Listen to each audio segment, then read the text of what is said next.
pertanyaannya adalah gimana dengan saham-saham yang konglomerasi ya, yang sudah naik kencang dan dalam beberapa waktu terakhir ini luar biasa penurunannya, sangat signifikan sekali.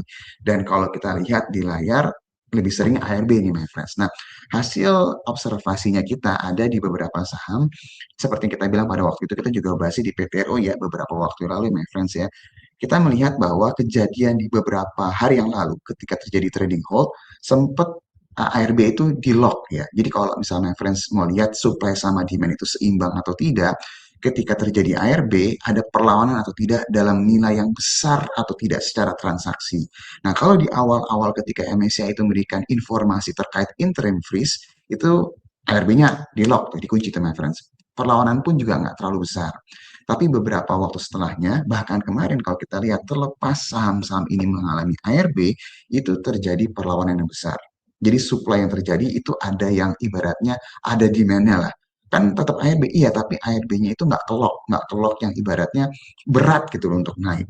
Jadi misalnya untuk gambaran buat my friends, misalnya untuk gampangnya ya, misalnya transaksinya nilainya 500 miliar gitu ya, tapi ARB kemarin offernya itu sisa tinggal misalnya cuma 80 miliar atau 100 miliar, kok cuma karena jauh lebih kecil dari nilai transaksi keseluruhan di hari tersebut ya. Jadi sebenarnya ini akan jauh lebih ringan di hari besoknya. Ini nggak kejadian hanya di PTRO, tapi kita lihat juga sampel beberapa di saham-saham konglomerasi lain yang segrup ya, itu ada di cuan, justru kalau cuannya sempat ada perlawanan beberapa kali nih my friends. Jadi kita ngelihat bahwa hal yang terburuk yang terjadi waktu beberapa hari yang lalu, di minggu lalu, hal ini tidak terlihat separah dengan yang terjadi di beberapa minggu, di minggu lalu nih my friends.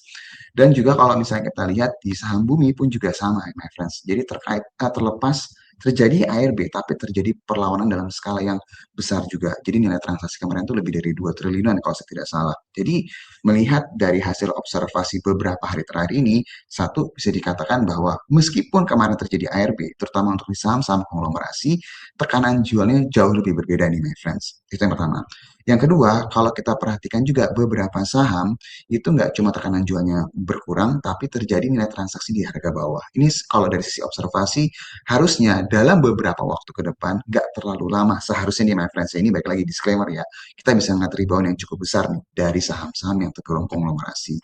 Jadi kalau melihat dari keadaan ini, progres yang terjadi, ada baiknya nggak perlu terlalu khawatir, ekspektasinya ISG-nya harusnya bisa rebound lebih cepat daripada perkiraan.